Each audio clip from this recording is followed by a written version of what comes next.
Ray malala o, misaotranao izahay satria mbola nomenao tombonandro avelomana noho ny famindraponao, mideranao, mankalazanao, manajanao ary manome voninahitranao. Ianao lay Andriamanitra tsara indrindra eo amin'ny seza fiandriananao, manondroka ny lohanay iray eo ary manajanao. Jesosy a, anandratra anao indray aho satria mendrika asandratra ianao ny famonjena izay natolotra ao anay zanak'olombelona tsiraray avy. Ary Andriamanitra misy ianao, miteny ianao, mamaly anay ianao. Fanahy masino, mangataka anao aho hiteny amin'ny alalako, ka ny nofo rehetra dia tsy hanana anjara amin'izao fotoana izao. Ka mitenena fanahy masino amin'ny alalako, satria fitaovanao aho, bitika indrindra. Ary mangataka ny ranao aho Jesosy, andrakotray sy ny asanao ary ny mpanomponao tsiraray avy. Aoka ianao no ho hitan'izy ireo, ary aoka tena iaona aminao ny olonao tsiraray avy, satria izany no tianao, izany no andrasanao Jesosy. Satria efa kely sisa dia ho avy ianao hampiakatra anay.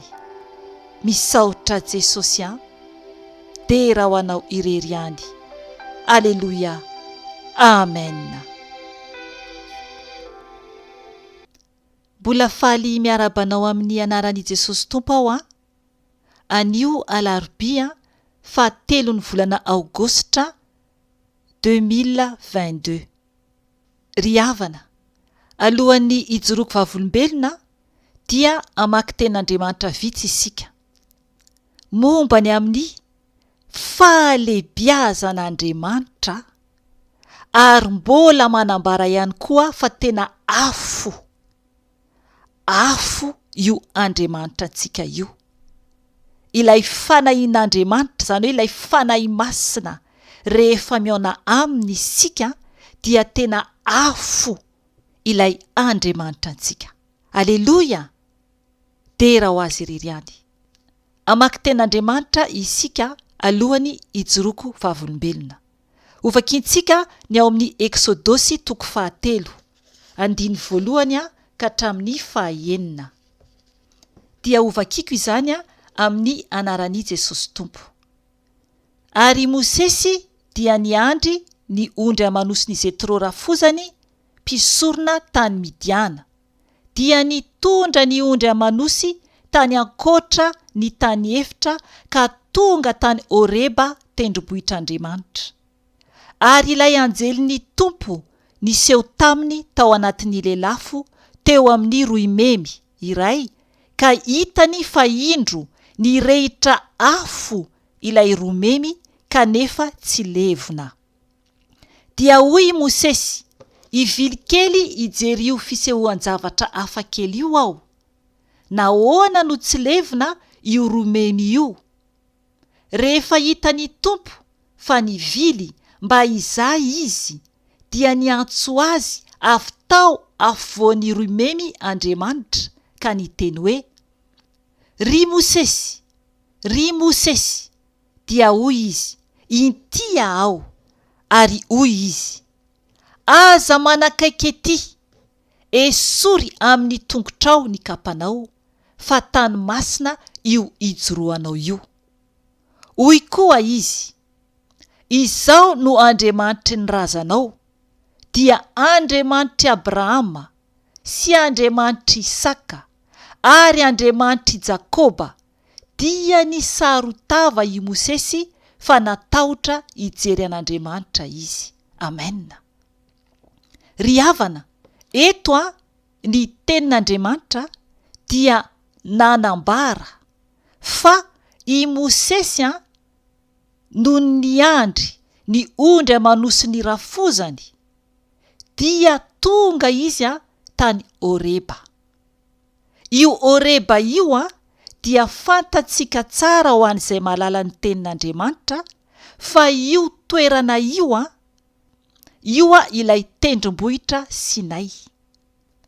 Ary io ihany koa no nanomezan'Andriamanitra ny didy 10 izay nomeny any Mosesy ho an'ny zanak'Israely.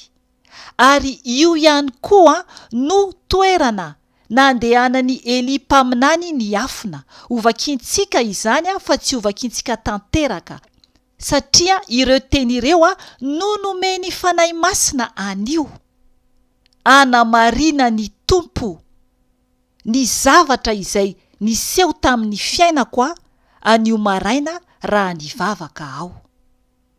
Eto amin'ny Eksodosy 7 io dia nanambara ny tenin'Andriamanitra eo amin'ny 12 fa ilay anjelin'ny Tompo niseho taminy tao anatin'ny lelafo.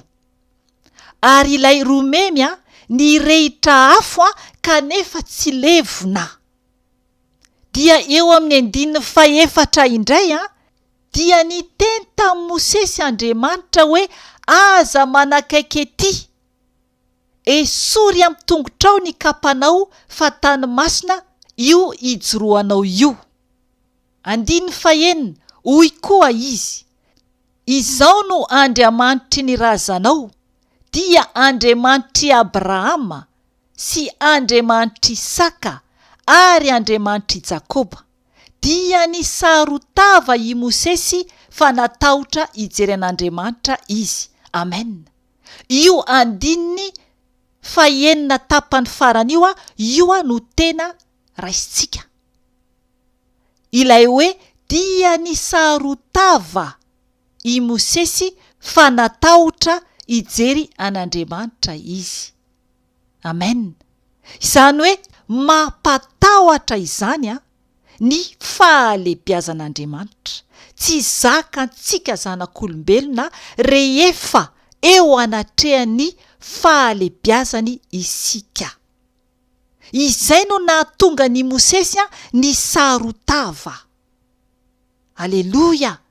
Ho raisitsika ny ao amin'ny Eksodosy 7. Ovakintsika ny 10 ka hatramin'ny 9 ihany. Ovakiko izany amin'ny anaran'i Jesosy Tompo.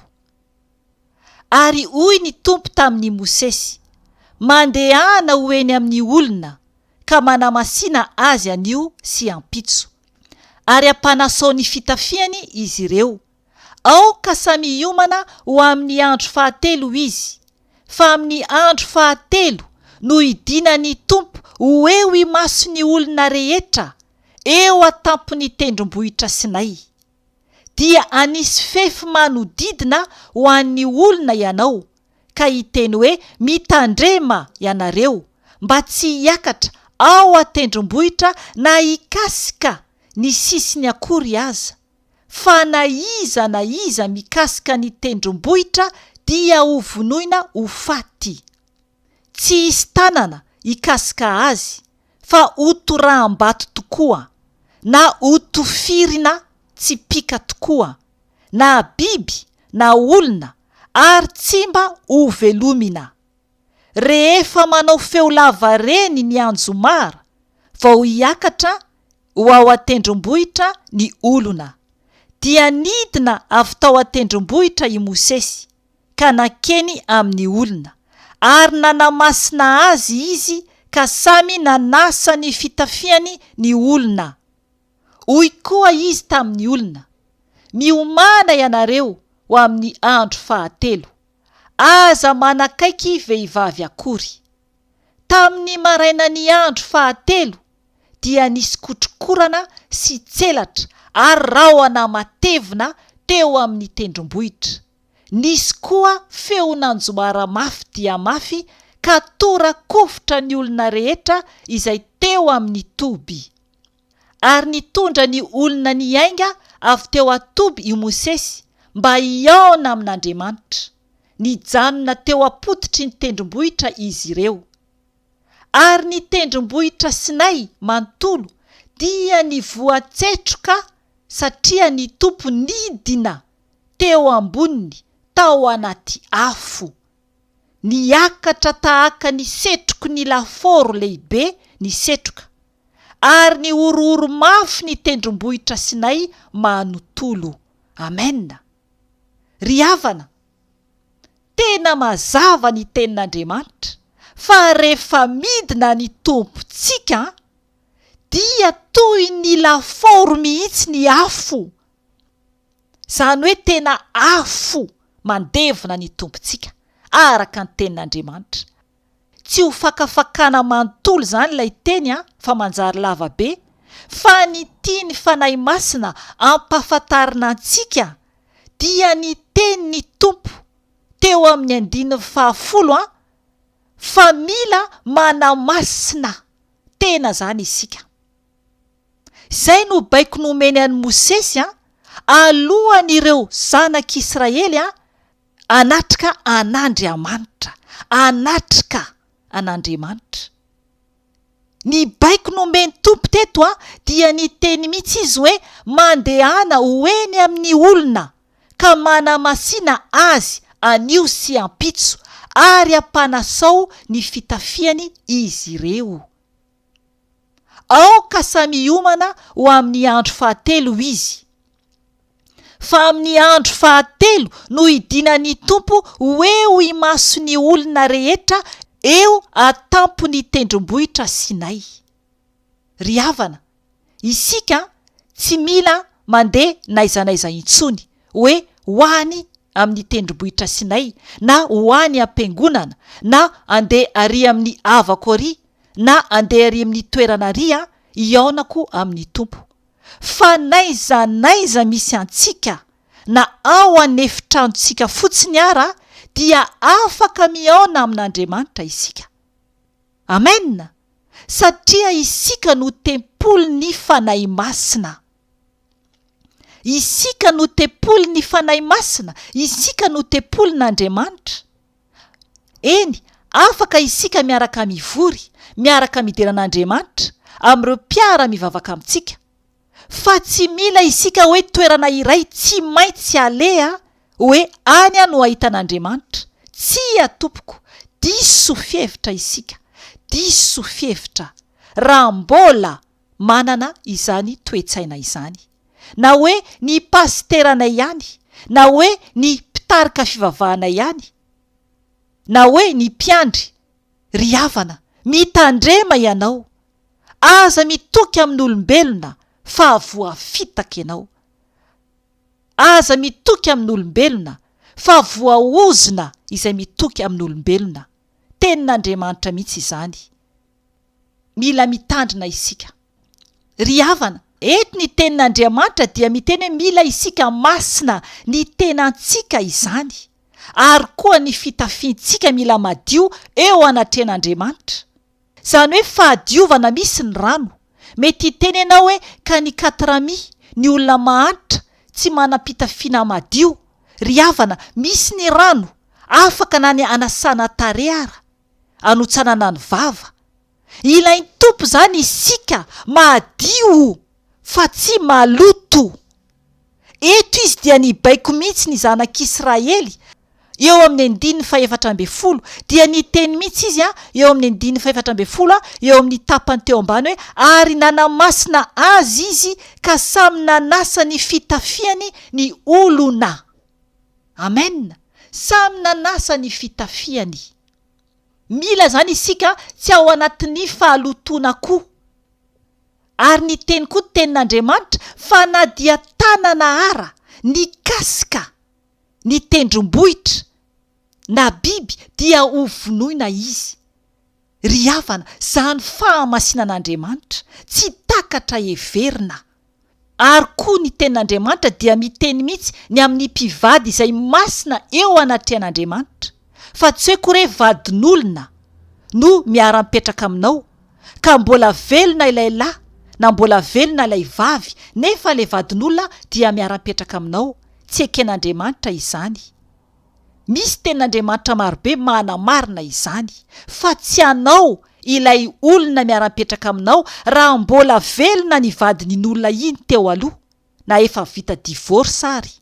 satria ny tenin'Andriamanitra dia manambara marimarina fa raha mbola velona ny ray amin'ny vavy sy ny lahy dia tsy azo ataony anankiray ny manambady, fa tsy maintsy miverina amin'iny vadiny iny ihany izy raha ohatra te hanambady indray. Fa raha tsy izany dia fijangajangana eo anatin'Andriamanitra.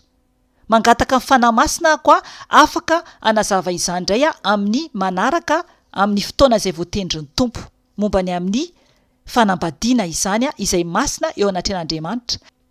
Dia eto ny tenin'Andriamanitra dia manambara hoe tsy mahazo mikasika vehivavy zany ny vadiny amin'ny fotoana iaonany amin'ny Tompo.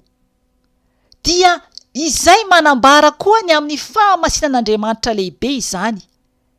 Ary ao anatin'ny fahalehibiazany ihany koa nampatorakovitra ny olona ny feo ananjomara mafy dia mafy.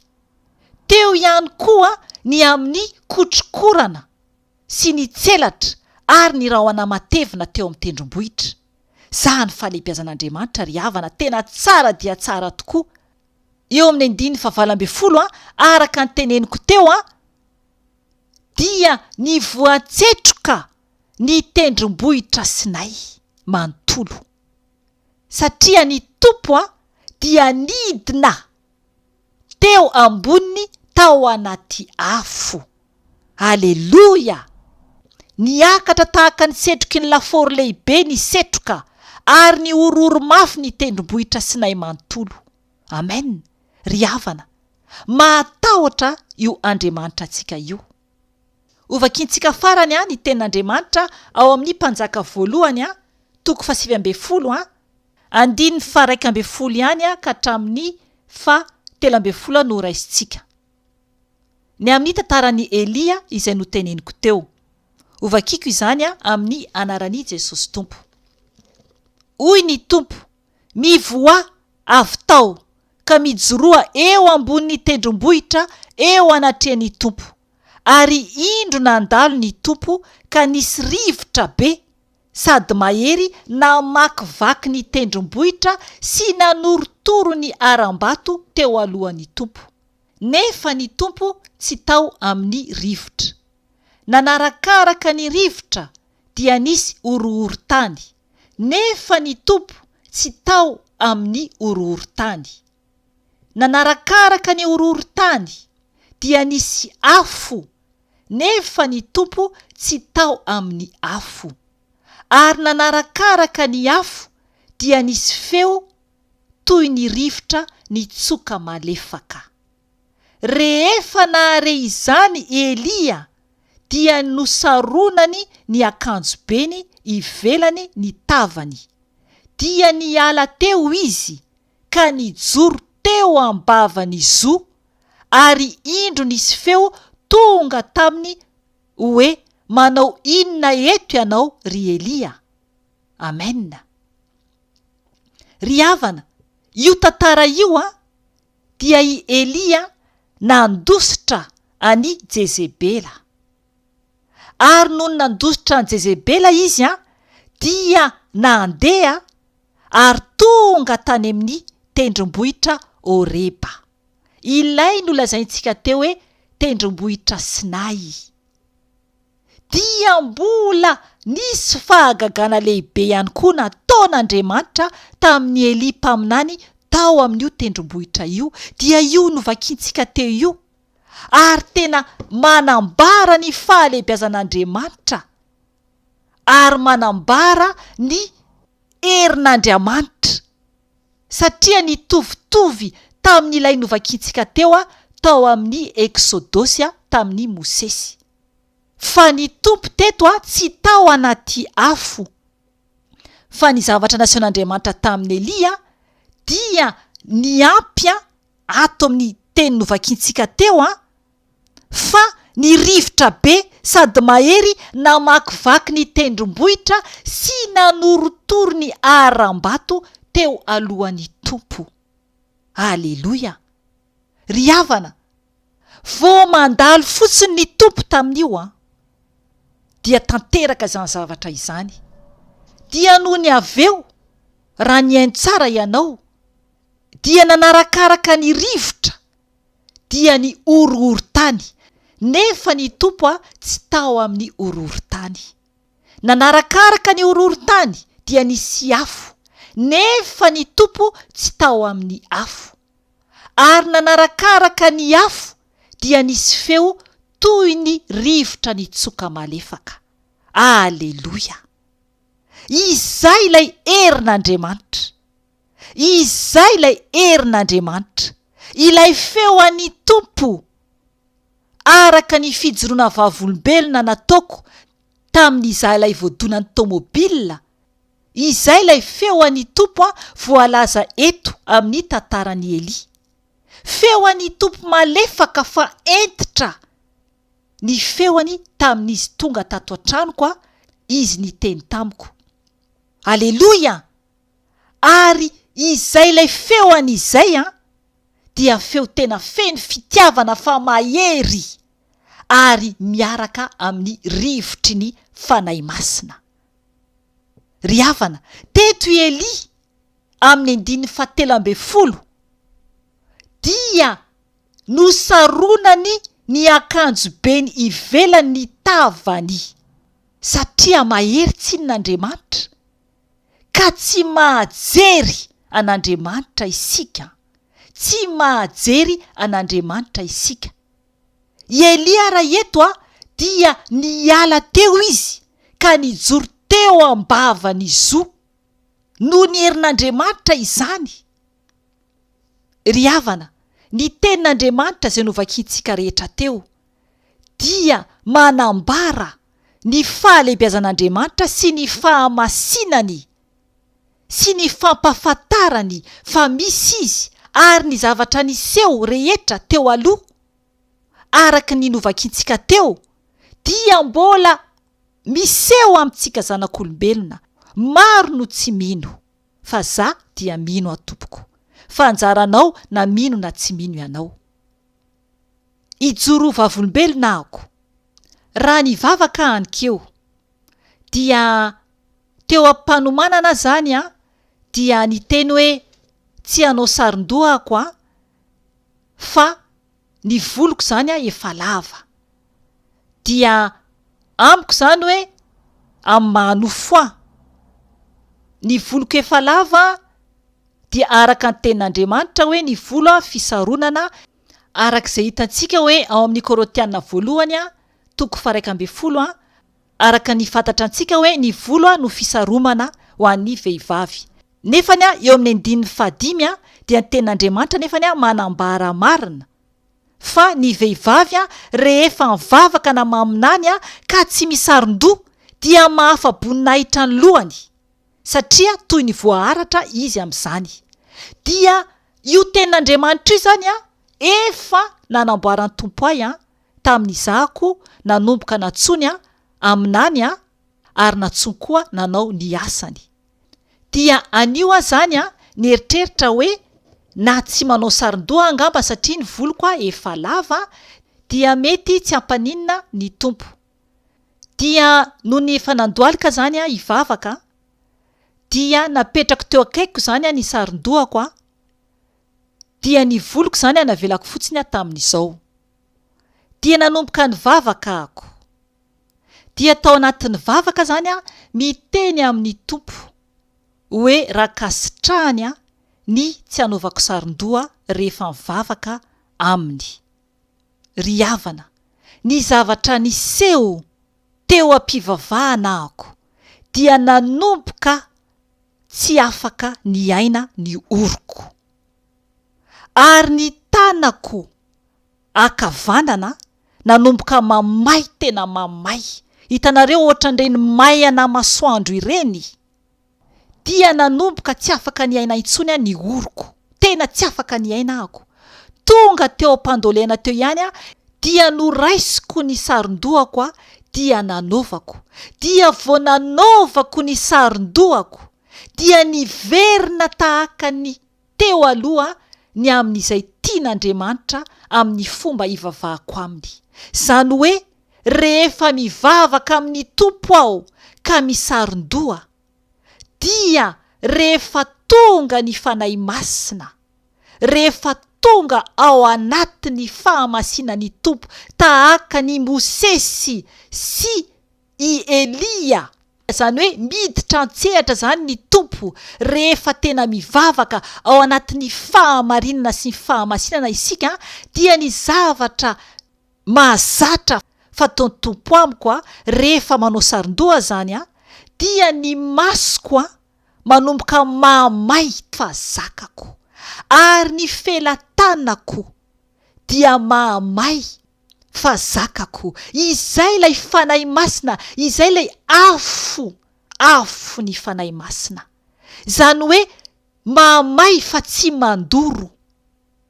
Izay no nananarany Tompo ahy anikeo satria tsy maintsy misarona. Izany isika vehivavy na iza eo anatrehany fahalebiazan'Andriamanitra fa tsy zakantsika ho iaho ny fahalebiazan'Andriamanitra rehefa tonga io fanahy masina io. Aleluia! Nampahafantariny ahy mihitsy anio fa tena mandoro afo mandevona ny Tompo. Tonga dia ny fofinaiko mihitsy no tapaka atsahatra n'izany ary ny tanako dia nanomboka may tena mamay. Tsy zaka ry havana, lehibe ny Andriamanitra antsika ary izany no fahagagana ataony rehefa zanany isika ary eo foana ny Tompo. Izay no nahatonga ny Mosesy NISARON-TAVA satria natahotra hijery an'Andriamanitra izy. Ary koa izay no nahatonga ny Elia nosaronany ny akanjo beny ivelany ny tavany ary niala teo izy ka nijoro teo ambaravarany zoy. Aleluia! Izay koa ry havana no natonga an'Andriamanitra ny teny tamin'i Mosesy mba tsy ho hisy amin'ireo zanak'Israely anatona eo na hikasika aza ny tendrombohitra fa tena ho vonoina fa dia ho faty. Ny olona na ny biby fa ho vonoina satria tena masina ary afo mandevona io Andriamanitra antsika io. Ry havana, ny teny nomeny Tompo ahy anikeo tao aorianan'ny vavaka dia ny fanahy masina ny teny hoe HOREBA. Izay no natonga ny fanahy masina nanome an'ireo teny ireo. Tiany ampahafantarina antsika ny fahalebiazany fa mbola tanteraka hatramin'izao andro anio izao ny fahalebiazan'Andriamanitra ary ny teny nomeny ahy anamarinana izany. Nangataka teny tamin'ny Tompo aho anamarinany ny amin'ny nataony tamiko ny amin'ny fofinaiko izay nitazominy ary koa ny tanako havanana izay nodorany tahaka ny amin'ny masoandro namay fa tsisy marika akory fa tena namay be. Dia nomeny ahy ny teny tao amin'ny Salamo 4:7 hoe tsy miembotra ny fonay ary tsy miala amin'ny lalanao ny dianay. Amen. Tsy miemotra ny fonay ary tsy miala amin'ny lalanao ny dianay. Ry havana, tsy tian'Andriamanitra hiemotra isika. Amin'Andriamanitra matoa izy nameny io teny io no fidiny aho ary nasainy hoe manao saron-doha. Izay no baiko nomeny satria izay no nofidianany ahy aminany sy anambara ny fahatsarany amin'izao tontolo izao ampiomana ny fiangonany alohan'ny akarana mba ho masina tanteraka isika voatafiditra any an-danitra dia tsy maintsy manao saron-doha aho. Ary izay no mahatonga azy nameny io teny io fa tsy miova ny tenin'Andriamanitra. Izako no naika anova ny teniny hoe tsy hanao saron-doha intsony ahako satria lava ny voloko, tsia. Rehefa niteny izy hoe izao dia izao. Aleloia! Tsara ny Andriamanitra itsika.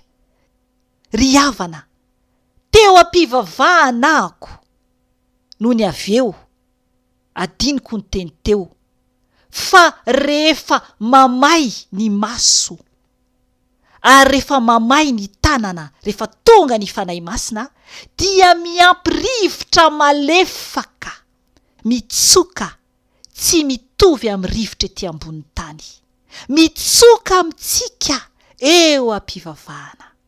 Ny rivotry ny fanahy masina tahaka ny novakintsika teo tamin'ny tantarany Eli. Rivotra mitsoka malefaka tompoko. Fa tamin'izaho tsy nanao saron-doha dia tsy nisy rivotra fanotanany tompo ny fofinaiko. Ry havana, tianao Andriamanitra tahaka ny fitiavany ahy. Isika tsiraray avy no tempolony. Tiany isika raha tena ahatanteraka izay tiany, fa tsy ny tiantsika. Oka izay ny mivavaka mandeha araka ny nofo, fa tsy ahita an'Andriamanitra isika.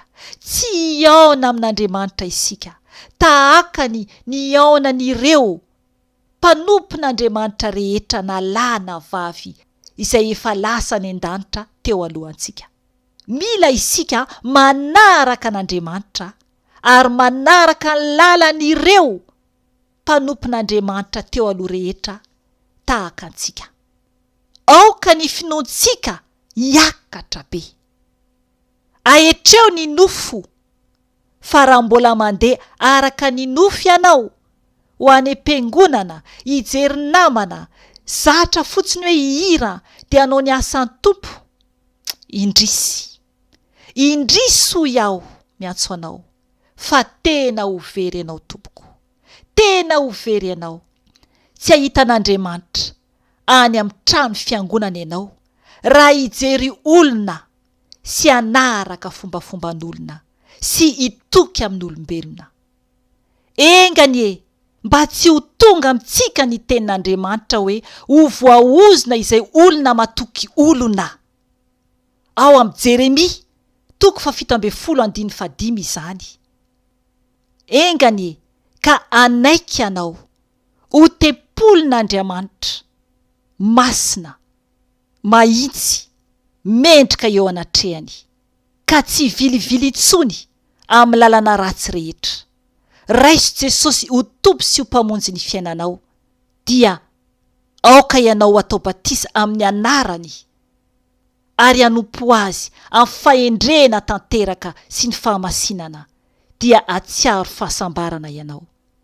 Voninahitrany ho an'Andriamanitra irery ihany ary fiadanana ho an'ny olona izay ankasitrahany irery ihany.